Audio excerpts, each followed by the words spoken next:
Hey everyone, welcome in. It is a Tuesday on the Houtopia Football Podcast. Sean Pendergast with you. Just got done doing my practice report. If you're a subscriber to the Houtopia Football Podcast, you should have that episode. If you haven't listened to it already, it should be in your downloads box, wherever it is you get your podcast. So just got done within the last hour and change of practice, fifth practice of Texans training camp. Full report. If you haven't been following my training camp reports, I give you about a 15 to 20 minute concise picture of what happened out of practice, the highlights of it, what some of it means long term. And then if there's other things outside of practice that happen, give you the summary on that as well. For example, today, the McNair met with the media today, and I thought had a couple interesting and significant pieces of information. So be sure you hit the subscribe button. That way, not only are you getting things like this mailbag episode that I'm about to do, and this will be purely a mailbag episode since anything else going on with the Texans was addressed in my training camp report.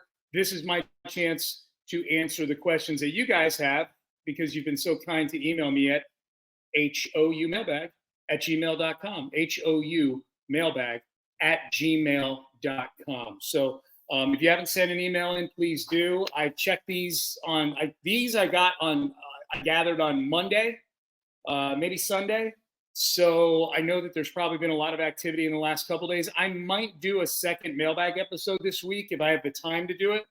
I may do that. Otherwise, it may just be a jumbo mailbag next week. So we'll see. But a lot of intrigue and a lot of interest around the Texans, and that's been really good to see. And it was great to see out of training camp. If some of you download this podcast and listen to it, if you're avid listeners of this podcast, tell me that when you see me out of training camp so I can give you props for doing that. All right, so without further ado, let's get into this mailbag episode here. I got a few questions from a few regulars and then a few newbies here in the mailbag. Chris in the ATL, he is a regular. He will lead us off in the mailbag this week.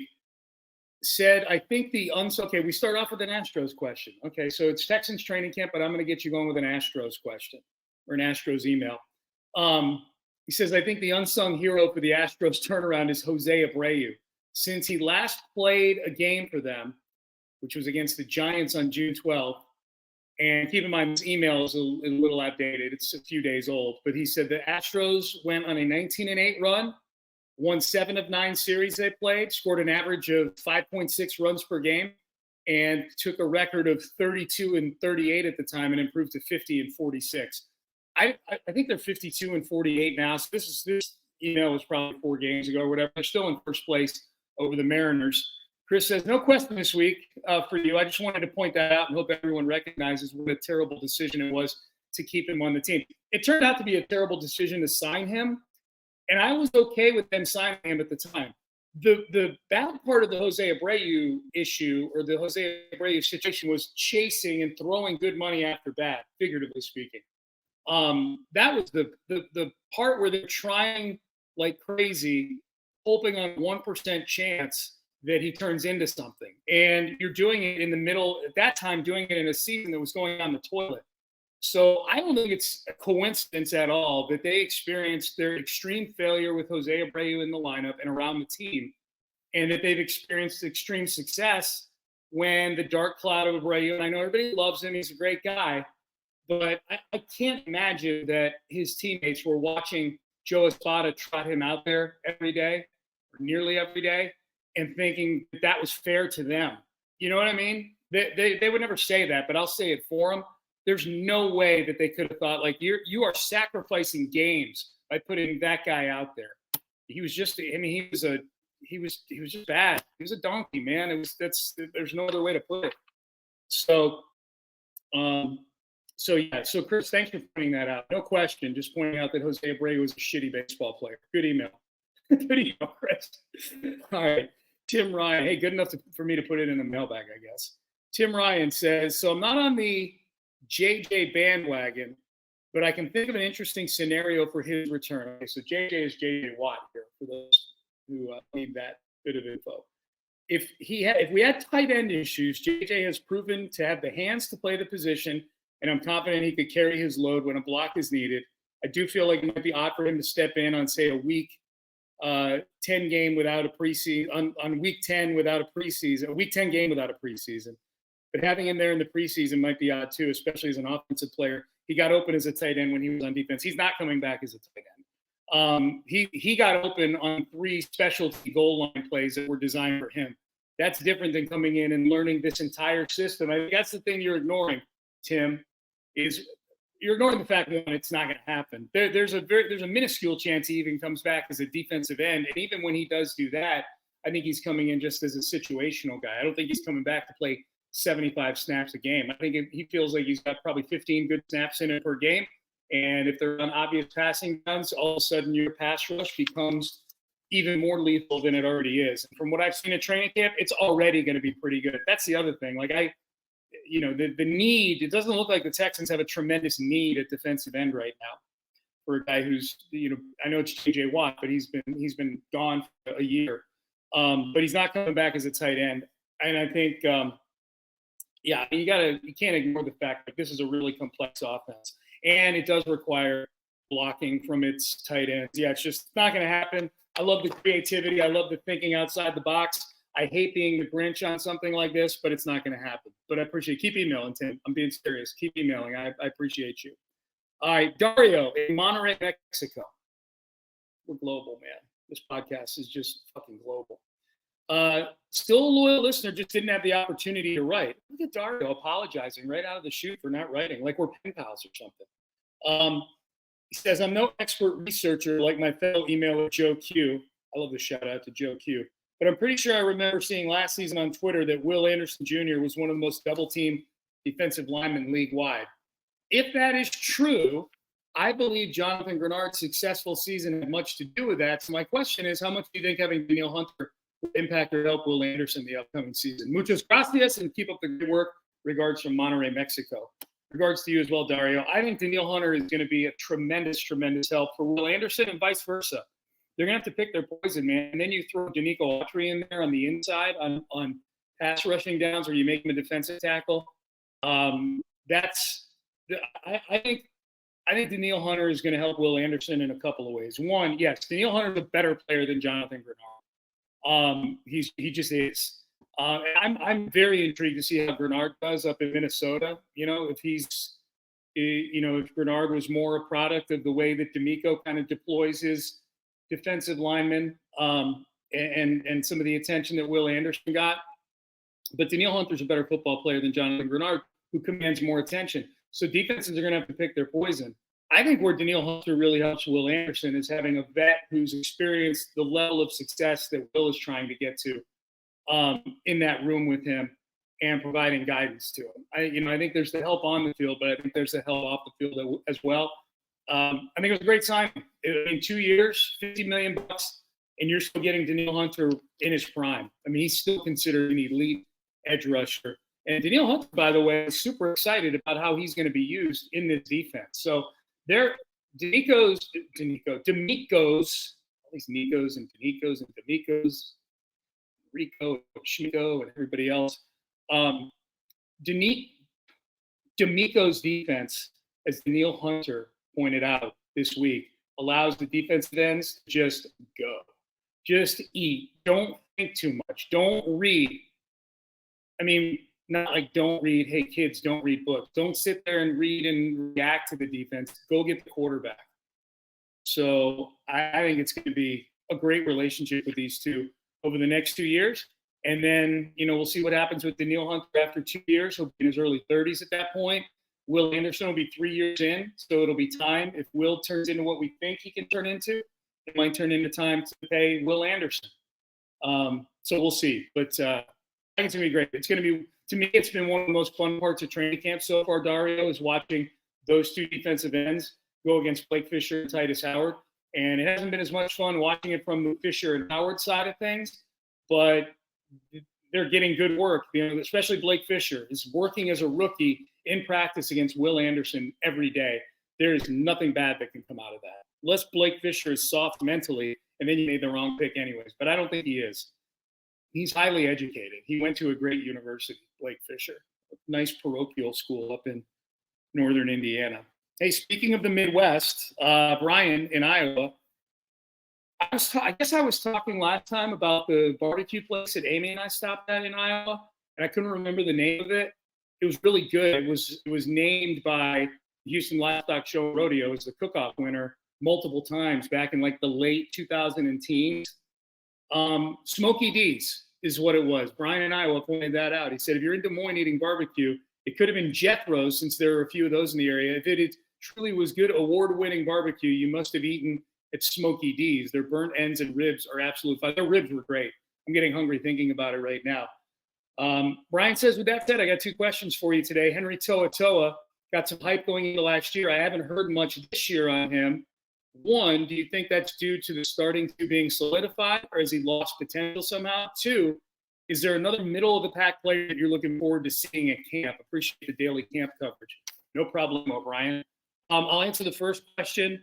I think Henry To'oTo'o got a lot of love going into camp last year, and a lot of that stemmed from Nick Caserio on my show with me and Seth on the radio, pointing out, literally unprompted, bringing up To'oTo'o as a rookie who was very advanced intellectually and mentally when it came to football. So I think a lot of people attached onto that. To'oTo'o turned into a contributor. I think as it turned out, as the regular season started, you could see a lot of the reasons why he lasted till the 5th round in the draft. He has been running with the ones at camp this year, but that's because Christian Harris has not been out there. So To'oTo'o and Jake Hansen have both been kind of taking turns playing alongside Azeez Al-Shire out of camp with the ones. I just think it was one of those things, like To'oTo'o did a lot of good things in camp, and there's some things. He's a guy who's got a skill set and a mindset and a background and a pedigree that are always going to keep him on an NFL roster somewhere probably, but I just don't know that he's got the elite physical traits to get to where other linebackers that have been middle round picks or undrafted, like Azeez Al-Shire, for example, or Fred Warner, who's an extreme example in San Francisco. But I'm just bringing guys up who played in this defense before. I don't know that To'oTo'o has that degree of physical talent to get to that level, but he's got the brains and he's got the, he's got that sort of Texan mindset to where I think he's going to be on the team this year. But I don't know if it's lost potential. I don't know what his potential is, period. I don't think it's a high ceiling for Henry To'oTo'o. As far as, is there another middle of the pack player that you're looking forward to seeing at camp? I'm answering this five practices in. Ryan probably sent this before training camp started last week. But I'll tell you a couple of the ones I've enjoyed watching so far. John Mechie's had a good camp, although he didn't practice today, but John Mechie's had a good camp. I think he qualifies as sort of middle of the pack player. When I think of middle of the pack, I just think of, like not a guy who's in, say, the top 15 or 20 guys on this roster. A guy who's really flashed quite a bit is veteran interior defensive lineman Mario Edwards. If you're going out to practice at all, he's number 97. He's been doing a ton of good things. He's definitely a middle of the pack player. The whole defensive line is all middle of the pack players. They have collectively played pretty well as a unit so far. So that's a position group that I think is sort of full of the type of guys you're asking about, Brian, that I think have done better than I expected so far. Very anxious to see them play in games and see what happens when the season starts with that particular position group. Brevin Jordan is another one I'm very intrigued by as far as middle of the pack player goes. We know Dalton Schultz is going to be the starting tight end. We know they love Cade Stover. Cade Stover actually got a few reps with C.J. Stroud at practice today in red zone. That was kind of cool to see. They didn't hook up or anything, but it was cool to see Cade Stover kind of above that line to where you feel comfortable putting him in there with C.J. Stroud against the first-string defense. But Brevin Jordan, in a contract year, did some good things at the end of last year. I think he's got a connection with C.J. Stroud. I think there's a little bit of chemistry there. So that's another one. So those are a few of them. Brian, appreciate the email. Ryan from the Shug, so excited. We waited a long time for this as fans. Love seeing the energy with the early full attendance for camp. Having been there firsthand, what's your take on the team body language and swagger? What's the impact of having a former player as your coach like D'Amico to harness the energy? Good job with the camp content, especially on Twitter. Makes me feel like I'm there. That's awesome, dude. That's my goal. If you don't follow me on Twitter, on X, whatever we're calling it these days, at Sean T. Pendergast. I tweet out videos and pictures from camp for as much as I'm allowed to. They only let us shoot footage for the first 20 or 25 minutes of camp, but I try to share as much stuff as I can to make you guys feel like you're connected with the team. As far as the body language and swagger of the team, this feels like a really, really fucking good football team. This feels like wherever they're being ranked right now in the power rankings and whatnot, this looks and feels and acts like one of those teams. And I think they take a lot of their cues from their quarterback. I think they certainly take a lot of cues from their head coach. The camp is an energetic camp. Nick and D'Amico have done a really good job of finding guys that just love playing football. I know it sounds very cliche, but I actually went back this week and watched footage from some of the practices when David Culley was the head coach. And this is not to pick on David Culley. He was a first-time head coach and an only-time head coach. He's not coaching again. But I wanted to kind of make sure, like, okay, what does a good camp look like and what does a bad camp look like?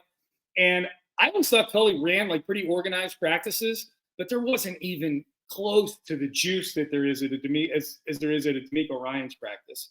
There wasn't the juice with that staff. There wasn't the juice with that head coach. Certainly there wasn't the juice with the players on the roster. So it's real, man. Like it's real. It's evident. CJ's got it. I mean, CJ spent this whole offseason talking shit to other guys. Not in a bad way, I don't think, but just in his confident swagger kind of way. And that's what it looks like out at camp. So feel good about that. If that's something you're hoping for with the team, feel good about that. JR and Spicewood, love the show. Listen to every episode. Thank you, JR. He says, I literally love Nick Caserio. He said he's saying that in his best Altuve voice. I literally love Nick Caserio. JR does. Is there a GM in the league that has had a better 3-year run than Nick?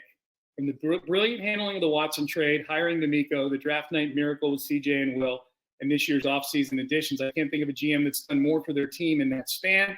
And when he drops talking, never won games in his presser, how can you not love this guy? Please give him a fist bump for me on Wednesday morning. I will do that, JR. I will give him a fist bump. This is where I mentioned Nick Caserio is going to be on with me and Seth Wednesday morning, 7:30 a.m. live from training camp.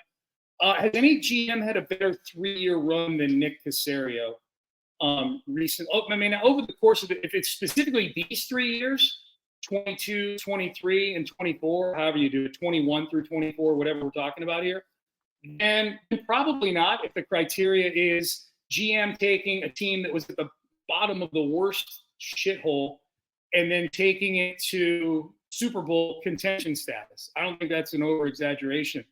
Then probably not. Like, I don't think any team in the last 3 years has experienced a bigger turnaround than the Houston Texans. Maybe the Lions.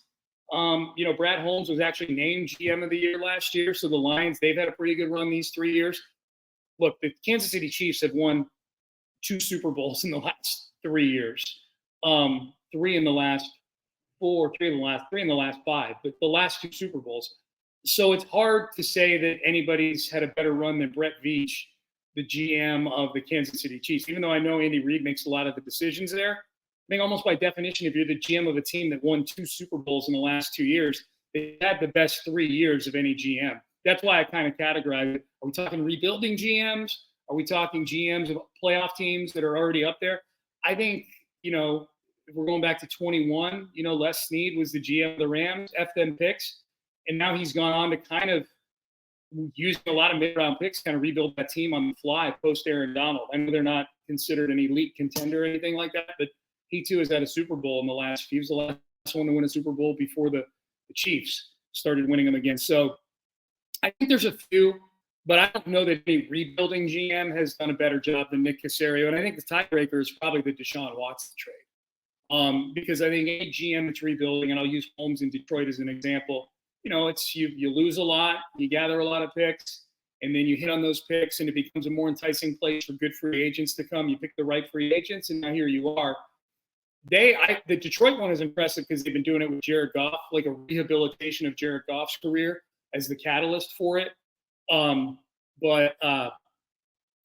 I think the Lions are in contention. This is all off the top of my head. Green Bay has done a nice job of pivoting off of Aaron Rodgers into Jordan Love. Not a real rebuild like Nick was doing. So I would say Nick in the rebuild category. If this is like an award show, like sometimes it's best director for a science fiction movie, it's best director for a comedy, whatever. I would say best director in charge of a complete overhaul and rebuild from a nuclear holocaust called Holocaust O'Brien. Nick Caserio wins that award. He's done a great job, no doubt about it. All right, a couple more. Jason is in Leander, and he says, Sean, thanks for the frequent camp updates. You know what? Let me just pause it. I appreciate everybody in the mailbag thanking me for those camp updates, man. I'm glad you guys are enjoying them. I'm trying to keep them to 15 minutes so they're nice and consumable. You just got enough to bring home to stand at the barbecue pit and sound smart with your neighbors. That's all I'm trying to do. I'm not trying to give you deep X's and O's. I'm not trying to list every play that happened. I'm just trying to give you a few nuggets that I saw with these eyes that can help you sound smarter at your kid's soccer game or whatever. You know what I mean? Like I'm that guy. I'm the guy at the kid's soccer game, not anymore. My kids are in their mid-20s. It'd be creepy if I was at a kid's soccer game now with no kids playing in the game. That would be fucking stupid and weird. But I was that guy at one time, and I know how important it is, by God, to sound smart when you're talking to all these other scrub parents there. You want to be the elite parent. You don't want to be the scrub. Trying to keep no scrubs in this podcast, baby. No scrubs. TLC put it best. No scrubs. All right. The last couple here. Jason and Leander. I'll read it again. Hey, Sean, thank you for the frequent camp updates. You're welcome, Jason. Are you watching off-season Hard Knocks? And if so, what are your thoughts? How much of it do you think is genuine? How much is performative? I love it, but I wonder how much we're actually seeing the real decisions get made. Let me back up. First of all, I have not watched it in full yet. I've only watched all the clips that have been coming off of social media. And certainly if you listen to Payne and Pendergast, you know that Seth and I love the clips. And I think Seth has actually been watching the full Monty of it. He's been watching the full episodes, which is weird because I think I was way more psyched for this Hard Knocks than Seth was. But Seth really enjoys it. Part of it for me is I went on vacation and I do stuff when I'm on vacation. So like, it sounds weird. I was on vacation, so I didn't have time to watch Hard Knocks because Andy and I are always doing shit. So going to games and going to concerts and going out to eat and whatnot. But in general, these shows, look, you're getting 1 hour of footage.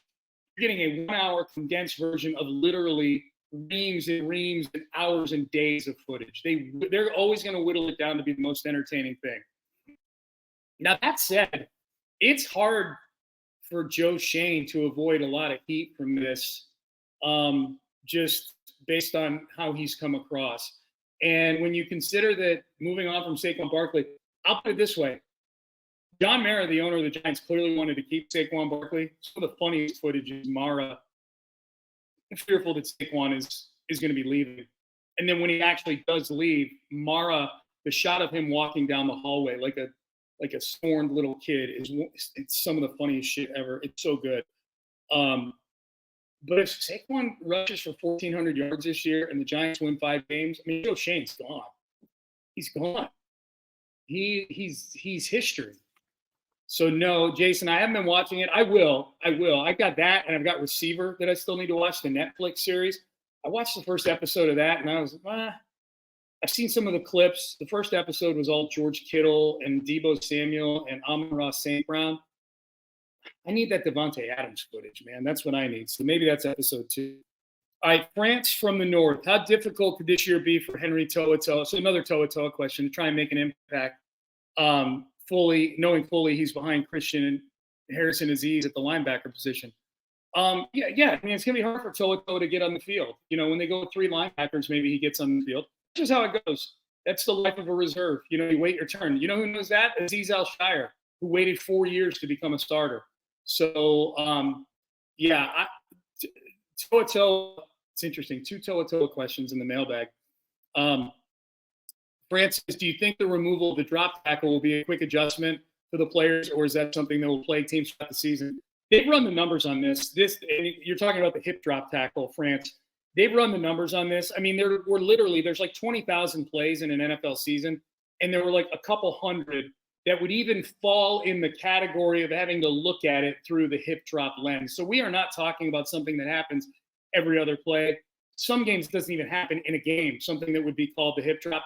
I don't think there's much adjustment at all. I mean, I can tell you it's not something they're working on out at practice.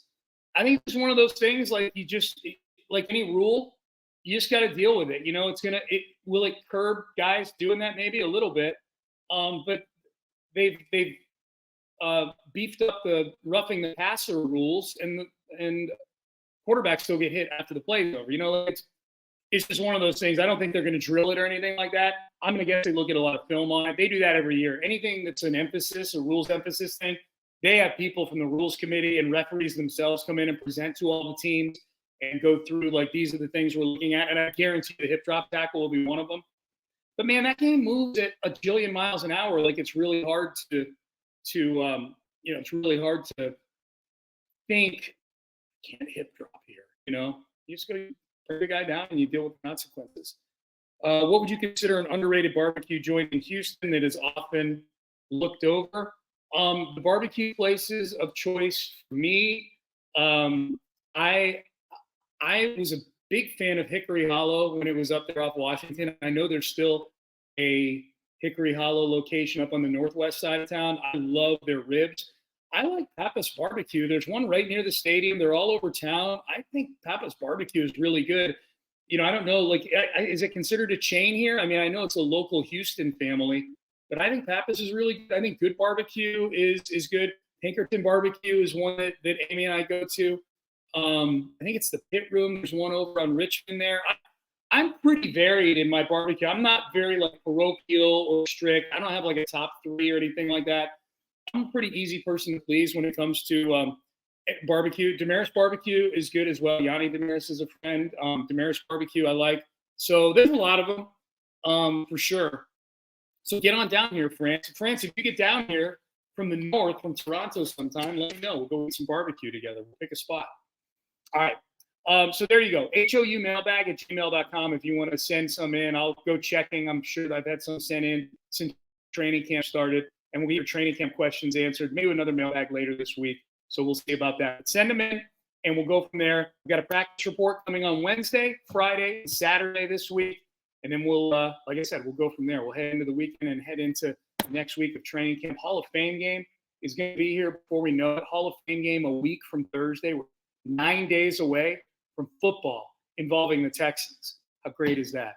All right, give it a subscribe, give it a rate, give it a review. That's the podcast. You hit subscribe, you get it automatically. We appreciate you do that. For Anthony Irwin, my worker of a producer that he is, I appreciate him. For him, and appreciate all of you listening. Tell a friend about the podcast. We always like that. I'm Sean Pendergast. We're out of time. We're heading out.